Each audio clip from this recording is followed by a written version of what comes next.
Hello everyone, আসসালামু আলাইকুম। কেমন আছেন সবাই? আলহামদুলিল্লাহ, আল্লাহর রহমতে আমরা ভালো আছি সবাই। এই তো দুপুরে রান্নাবান্না করার জন্য চলে এসেছি। আজকে রান্না করব মুরগির মাংস, আলু দিয়ে ভুনা আর শিং মাছ দিয়ে চিচিঙ্গা দিয়ে আলু দিয়ে একটা মাখা মাখা ঝোল রান্না করব। আর মুরগির মাংস দিয়ে আর ছোলার ডাউল দিয়ে টিকিয়ার মতন বানাইছিলাম, তাই ভেজে রান্না করব।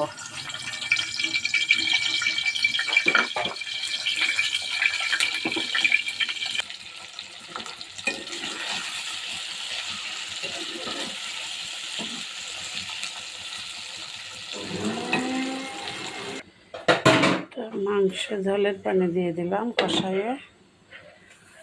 আর এই যে পাশে কাজু বাদাম, কাঠবাদাম, আদা, রসুন, জিরা, ধনিয়া, মরিচ, হলুদ, লবণ সব কিছু দিয়ে মশলাটা ভালো করে কষিয়ে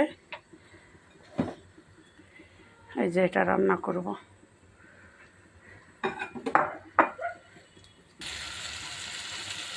এই যে টক দই দিয়ে দিলাম।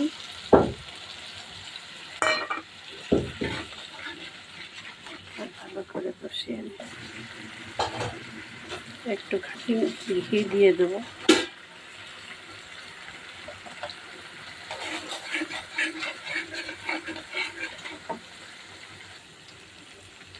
পেঁয়াজগুলো দিয়ে দিয়েছি।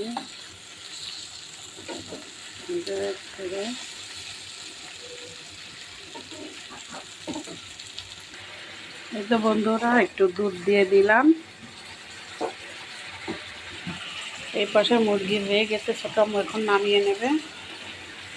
আমার এটা রান্না হলে একটা মাছ রান্না করব, সেই মাছ দিয়ে একটা তরকারি রান্না করব।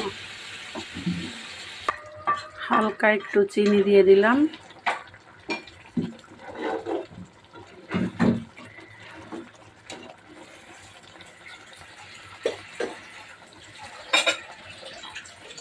এই তো আমাদের মুরগির মাংস হয়ে গেছে।